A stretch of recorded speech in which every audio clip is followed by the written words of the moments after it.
This is the 11th video in a series devoted to abstract linear algebra. In the previous video, we looked at the notion of a basis and looked at some examples as well. Today, we're going to look at some important properties that are satisfied by bases. Okay, so let's start with a definition. So let's suppose that V is a vector space over K and B is a subset of V. So obviously I'm like sort of working towards something that such a B is a basis, but we're not assuming that it's a basis at this point. Then I want to define the following two ideas. So we say that B is a maximal linearly independent set if, well, first of all, it must be a linearly independent set, which isn't explicitly written here, but it's kind of inside of the definition. So anyway, B is a maximal linearly independent set if every set S, for which B is a subset of S, and in this case, it needs to be a proper subset of S, so that means B is not equal to S, then S is linearly dependent. So let's look at how this is working. We've got B is maximally linearly independent. Then if we just get a tiny bit bigger than B, we are linearly dependent. Okay, so that's the idea here. It's somehow the biggest linearly independent set. Okay, so now let's look at this next definition, which is like a smallest type definition. We say that B is a minimal spanning set if the span of the vectors in B is V, the entire vector space, and if we have a proper subset of B, so I've written this as S is a subset of B but not equal to B, then the span of S is not all of V. So it's a proper subspace of V. So what does this mean? This means if you start with B, which is our minimal spanning set, and you remove anything at all, then you are no longer a spanning set. That's what this is saying right here. S is not a spanning set. Okay, so the first theorem that I want to prove relates these two notions to the notion of a basis, and it in fact shows that they are all equivalent. So in particular, we're going to show, like I said, the following statements are equivalent. One is that B is a maximal linearly independent set. Two is that B is a minimal spanning set. And then finally, three is that B is a basis. Okay, so let's get going. Notice there's quite a few things to prove here. I'm going to start by proving that 1 implies 3. And after we prove 1 implies 3, we'll prove that 3 implies 1, and then we'll repeat the process for 2 and 3. That's kind of the most natural way to do it. Although aesthetically, it's nice to make a loop sometimes, but these proofs don't really lend it to that 1 implies 2 implies 3 implies 1 type of structure. Okay, so anyway, we're going to go with this 1 implies 3.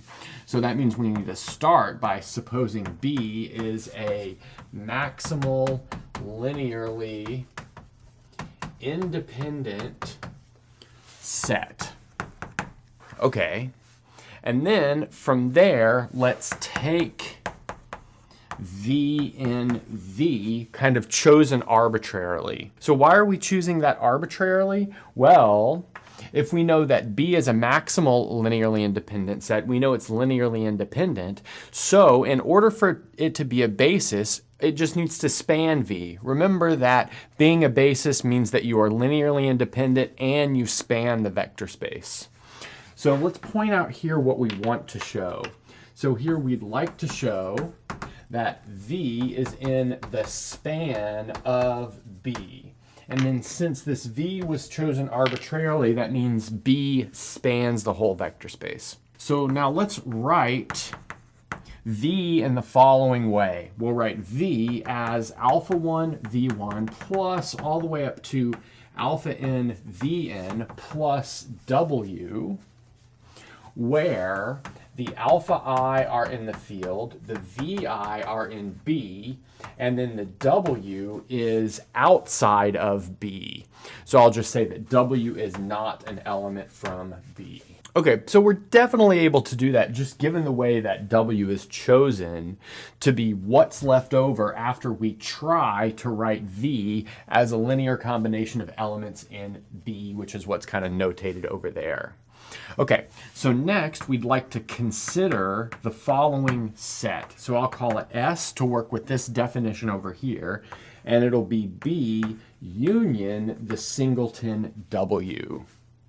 Okay, but now we'll note that B is a proper subset of this set which we have called S, but that means that S is linearly dependent.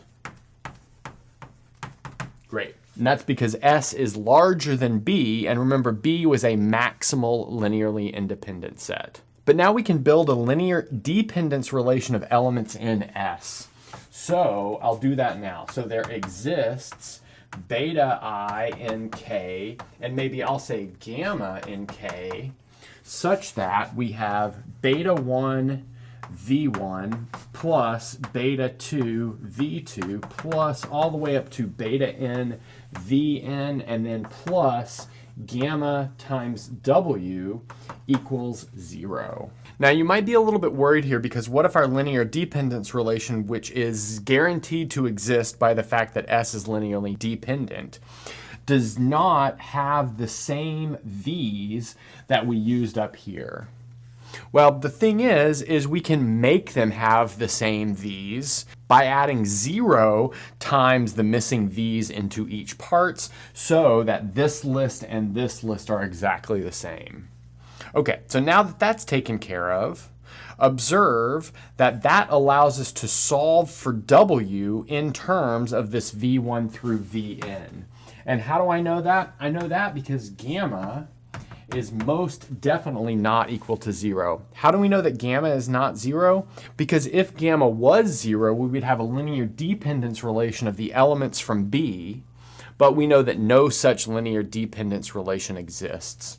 So that means, like I said, we can solve for W as 1 over gamma times, let's see, it'll be minus beta 1 V1 minus all the way up to minus beta n Vn.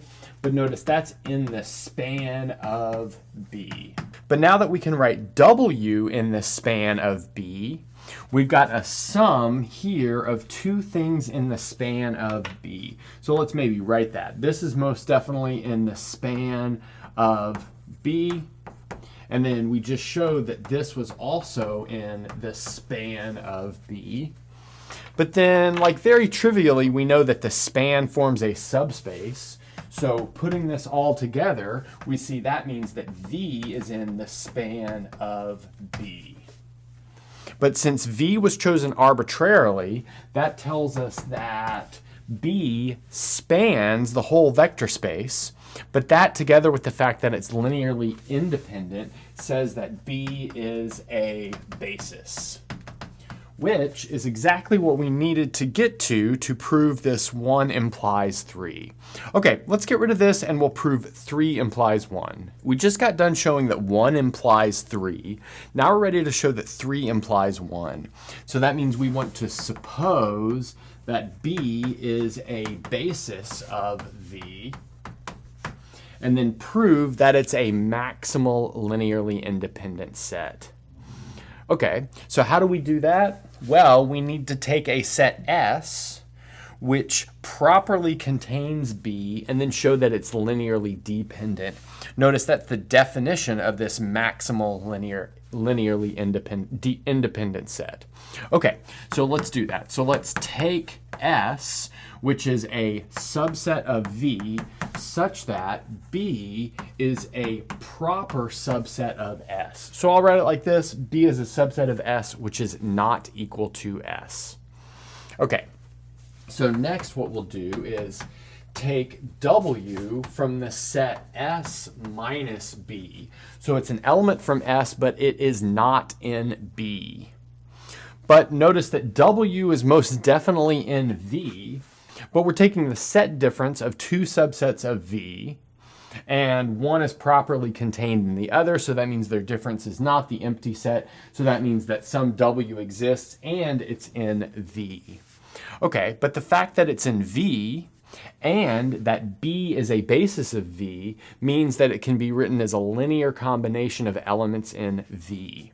So that means we can find alpha I in K and VI in B such that W equals alpha 1 V1 plus all the way up to alpha n Vn. Again, that's because these vectors from B span the entire vector space. And now what can we do here? Well, let's just subtract W from both sides, and that gives us the equation alpha 1 V1 plus all the way up to alpha n Vn minus W equals 0. But notice that's a linear dependence relation of elements from S. Notice that we have V1 up to Vn is in S, and we have W is also in S. And we know not all of these coefficients are equal to 0 because the coefficient of W is -1, which is not equal to 0. So let's just point out that this is a linear dependence relation in S.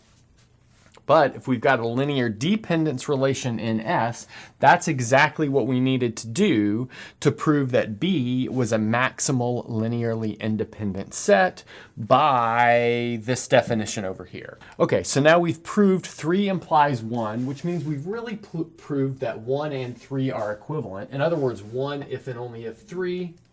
Now let's get rid of this and we'll do a similar thing for 2 and 3. Like I said, we proved that 1 and 3 are equivalent. Now we're going to prove that 2 implies 3. So let's start by supposing 2. In other words, we want to suppose that B is a minimal spanning set. And then we want to prove that B is a basis of V. So if we need to prove that it's a basis of V, but it's already a spanning set, then that means that we want to show that B is linearly independent. So that's all that's left in order to show that it's a basis. Okay, so let's try to do that. And we'll do that by taking a linear combination of elements from B, setting it equal to 0, and showing the only way to do that is by having all of the coefficients equal to 0. Okay, so now let's suppose we have alpha 1 V1 plus all the way up to alpha n Vn equals 0 for alpha I elements from the field and Vi elements from B. So again, if we want to show that B is linearly independent, we want to show that all of these alpha i's are 0. And we're going to do this by way of contradiction. So by way of contradiction, we will suppose there exists an alpha I which is not equal to 0. But using the fact that alpha I is not equal to 0, we can solve for Vi. So that means that Vi equals -1 over alpha I, and then alpha 1 V1 plus all the way up to, I'm going to write it like this, alpha I Vi plus all the way up to alpha n Vn, and then I'll put a hat over this alpha I Vi term, and then I'll recall that this hat notation means that we remove this term from the sum. So it's everything kind of in that pattern except for the alpha I Vi term. Okay, but notice that means that Vi is in the span of V1 up to Vi removed up to Vn. But if Vi is in the span of that, then that tells us that the span of the set B with Vi removed is the entire vector space. So it's equal to V. But that contradicts the fact that B is a minimal spanning set. So that's a contradiction because B with Vi removed is a proper subset of B. So we've reached our contradiction. And what did we contradict? We contradicted the ability for one of these alpha i's to be non-zero. So if it's impossible for one of these alpha i's to be non-zero, then that means that alpha I equals 0 for all I between 1 and n, which is exactly what we need for B to be linearly independent. But if B is linearly independent and it spans, then that makes B a basis. Nice. So that means we're done with this proof of 2 implies 3. All that we need to do now is 3 implies 2. So we're almost done. We've got one last thing to prove to show that these 3 statements are equivalent, and that is that the third statement implies the second statement. So let's go ahead and suppose this third statement is true, which is that B is a basis of V. Then we want to use that to show that B is a minimal spanning set. Notice that's the second statement here. Okay, so let's notice that a minimal spanning set is a spanning set with this property. So that means we need to take an S, which is a proper subset of B, and show that its span is not the entire vector space. So let's do that. So let's take S, like I said, a proper subset of B, and then we need to find something in the vector space that will not be in the span of S. So it's not too hard to find. We can just take an element from B, which is not in S, which is guaranteed to exist by this construction. So let's do that. So I'll say and a W, which is in B, but not in S. Then we'll show that this W is not in the span of S, and we'll do that by way of contradiction. So let's maybe make a little claim here that W is not in the span of S. Notice that will imply that the span of S is not equal to V. So it's a proper subspace of V, which that will finish it off if we can prove this claim. We know that it's a proper subspace because it misses this vector W, for instance. Okay, nice. So how are we going to prove this claim? Well, we'll do it by way of contradiction. So by way of contradiction, let's suppose that W is in the span of S and show that that gives us some sort of huge problem. Okay, so if W is in the span of S, that means we can write W as alpha 1 V1 plus all the way up to alpha n Vn, where these alpha I are in K and the Vi are in B.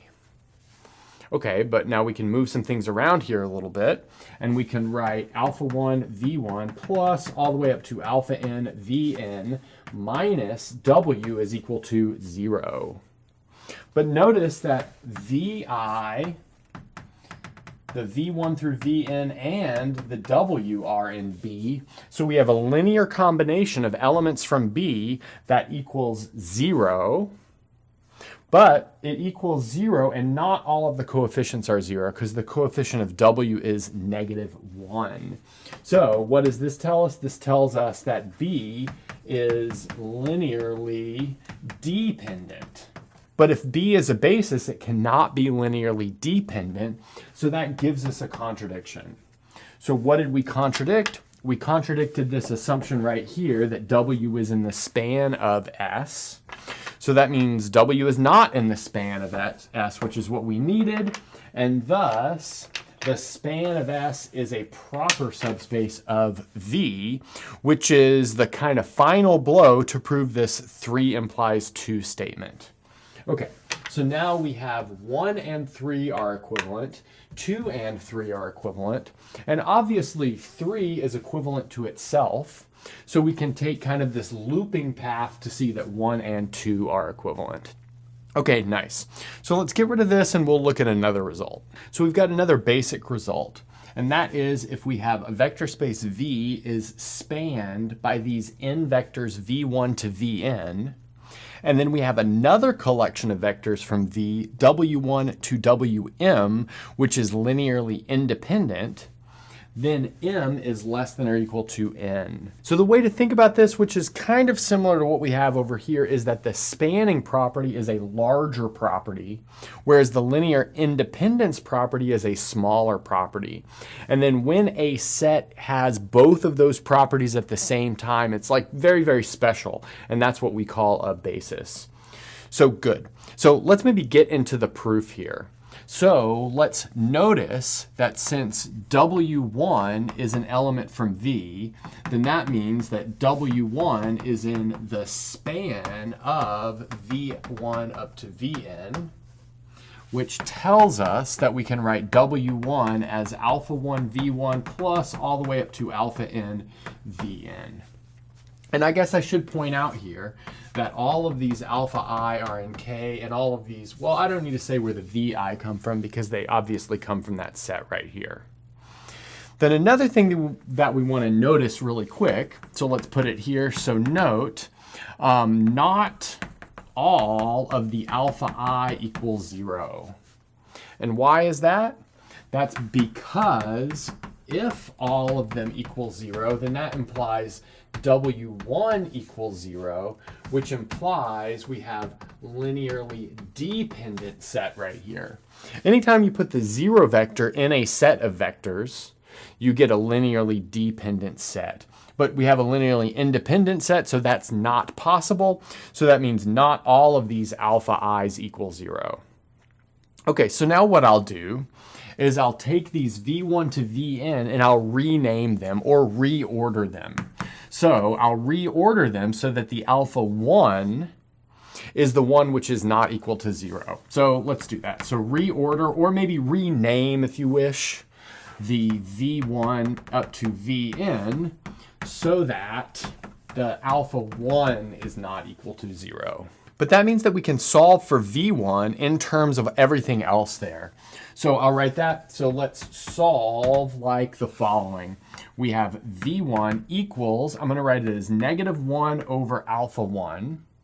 And then we'll have alpha 2 V2 plus all the way up to alpha n Vn minus W. I think that's what it ends up being after all the signs are taken care of. But notice that means that V1 is in the span of the set W1, V2, all the way up to Vn. So we've done this replacement of the vector V1 with W1. But since V1 is in that span, then that means that span, in fact, spans the whole vector space here. So that means we can write V is equal to the span of W1, V2, all the way up to Vn. Great. Okay, so now what should we do from here? Well, we're going to repeat this process. So we'll take a W2 here, and we'll write it as a linear combination in these guys. So let's write W2 as, let's see, we'll write it as beta 1 W1 plus beta 2 V2 plus up to beta n Vn, where we have these beta 2 up to beta n not all 0. Again, how do we know that the beta 2 through beta n are not all 0? Because if they were 0, this entire chunk would be 0, and we would have a linear dependence relation of elements from this set, but we know no such relation exists. Good. So again, we'll do a similar reordering. So let's reorder so that we have B2, I should say beta 2 is not equal to 0. And then solve for V2. So that allows us to solve V2 is equal to, let's see, -1 over beta 2. And then we'll have something that looks like this. It'll be beta 1 W1 plus beta 3 V3 plus all the way up to beta n Vn and then minus W2. Okay, great. So notice we've written V2 in the span of W1, W2, and then V3 to Vn. But that tells us that V, our vector space, is in fact the span of W1, W2, and then V3 up to Vn. So we did another replacement. So we started by replacing V1 with W1. Now we've replaced V2 with W2, and I think you can see where we're going from here, but we'll finish it off on the next board. So far, using the linear independence of the set of W vectors, and then some reordering as we go along the way, we've shown that this spanning set, V1 to Vn, can be replaced by this spanning set W1, W2, V3 up to Vn. Now, the idea is just to continue this. So I'll just write that. Let's continue this process until I'll just say use all of the Wi's. But notice it's only possible to use all of the Wi's if there are less than or equal to the number of Wi's to Vi's. But the number of Wi's is m and the number of Vi's is n, so that gives us our result. We have m is less than n. Okay, and again, that's only because the only way it's possible to do all of these replacements, and we are able to do all of these replacements with our algorithm, is for the number of vectors here to be less than the number of vectors there. And I'd like to point out that in the end, we end up with the following set. We have the span of W1 up to Wm, and then we have Vm plus 1 up to Vn, where of course we've done reordering along the way. If you want to write it in a way so that maybe the reordering is out of it, we could write this as follows. We could write it as maybe I1 all the way up to In minus m, where those subscripts are depending on the reordering that we've done. Okay, so let's get rid of this, and then we're going to introduce the notion of dimension. Okay, now we're ready for a really important definition, and that's the definition of the dimension of a vector space. So let's say we've got a basis B made up of finitely many vectors, V1 to Vn. So there are n total vectors, and that's a basis for the vector space V. Then we would say that the dimension of V is equal to n, or maybe V is n-dimensional. And we would maybe write it in shorthand like this. So dim V equals n.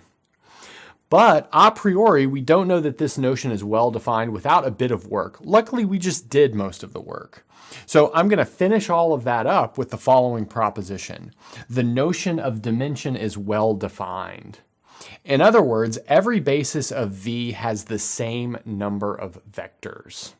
Okay, so let's get to the proof of this. So let's suppose that maybe B, which is V1 up to Vn, and B prime, which we could write as W1 up to Wm, are bases for V. Great. So now let's use that previous proposition.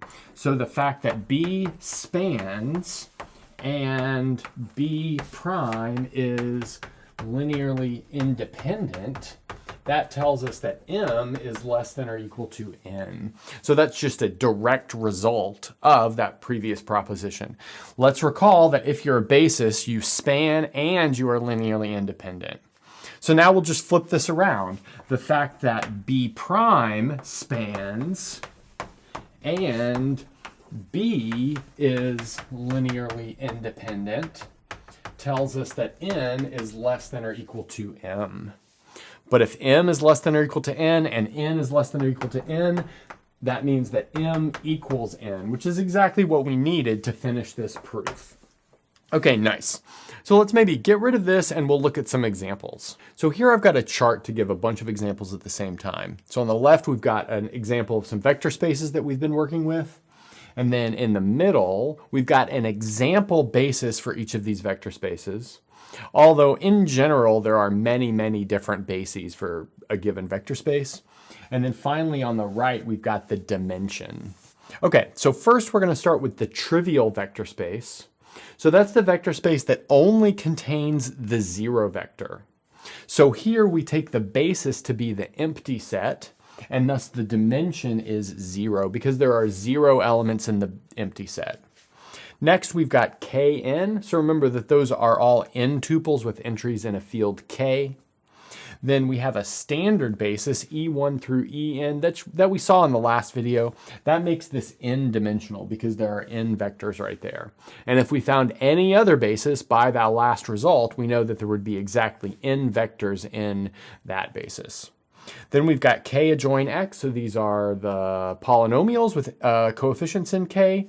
This is infinite dimensional, and we can write down the basis, 1x, x squared, x cubed, x to the fourth, so on and so forth.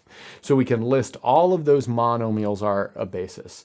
That makes the basis here countable, or a countable infinity. In other words, it's like aleph naught if you want to look at the cardinal. Next, we've got Pn. I think we use different notation for this, but maybe we'll settle on this now. And that's going to be this vector space of all polynomials of degree less than or equal to n. So this will be finite dimensional. It has a basis, 1x, x squared up to x to the n. Notice that contains n plus 1 total objects. Think about this as x to the 0, so we're counting 0 through n. So that makes this n plus 1 dimensional. Then finally, here's kind of a crazy one. Let's take the and now here's kind of a crazy one. Let's take the space of all continuous functions. So here I'll put C0 from R to R. So here we cannot write down the basis because it's unlistable. So we could write down some elements that could form a basis, like e to the x could be an element of the basis, and then maybe sine of x could be another element, and then x to the 15 could be another element. But it's impossible to make some sort of list that will eventually get all of the elements because this is uncountably infinite. So it still has dimension infinity, but it's a larger infinity. It's the uncountable infinity. So if you've seen anything from set theory, that's 2 to the aleph naught. That's the size of this infinity.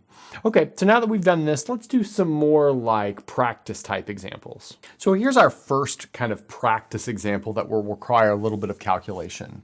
Our goal is to find the basis and the dimension for the following subspace of R3. We proved that things like this were subspaces of R3 earlier. I'll let you guys check previous videos if you need to do that. So this is the set of vectors V, which are all of these triples, x1, x2, x3, such that x1 plus x2 plus x3 equals 0.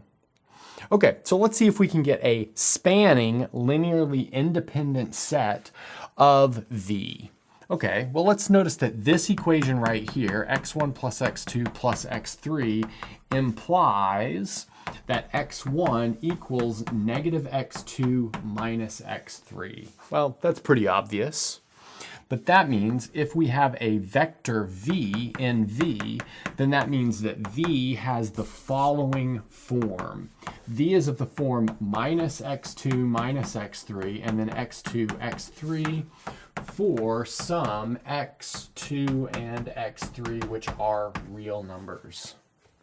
But now we can split this apart. Notice that that's going to be x2 times the vector negative 1, 1, 0, plus x3 times the vector negative 1, 0, 1, just by kind of vector addition and scalar multiplication.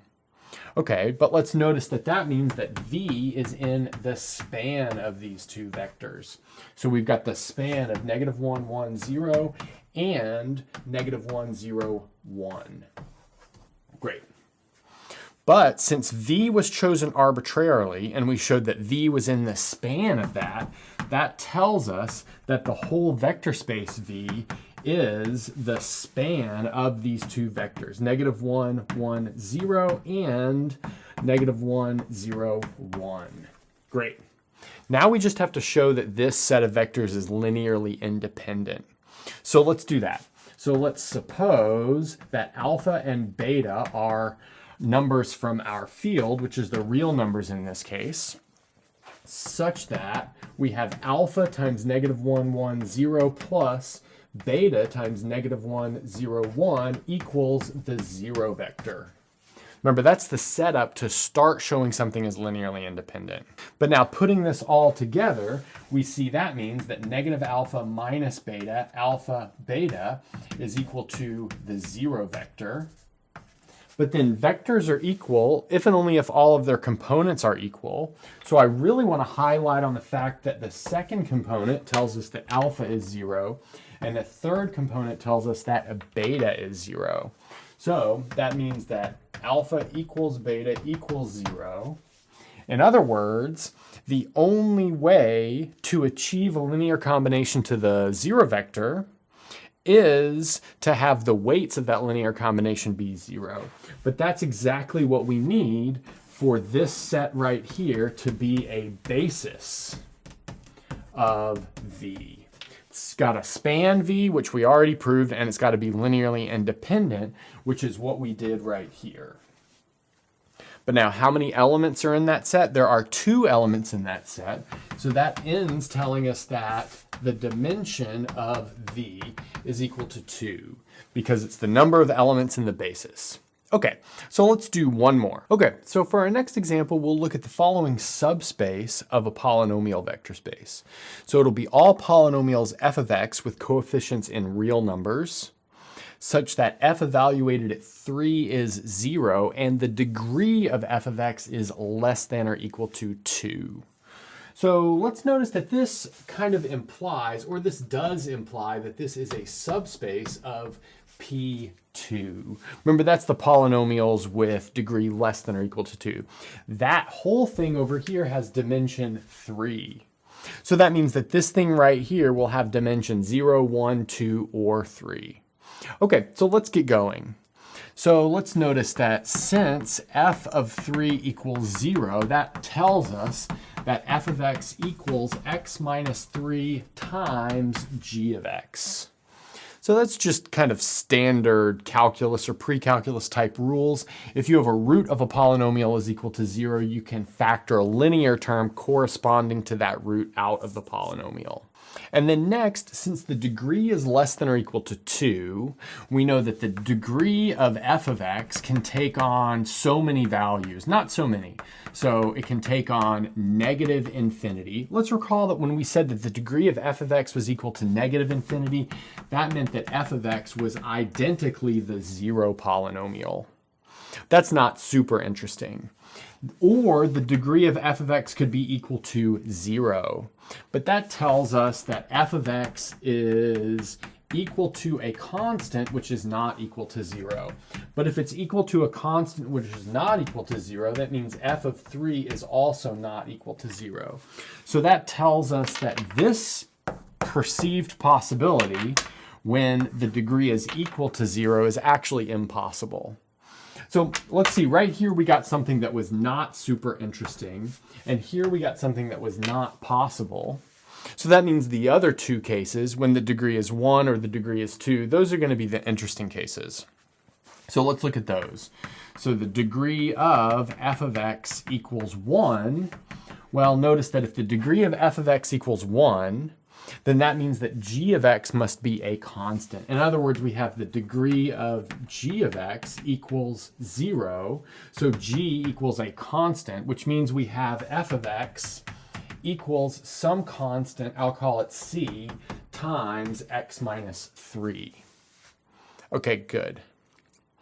But now let's see what happens if the degree of f of x equals 2. Since the degree of f of x equals 2, and this is a linear term, that tells us that the degree of g of x equals 1.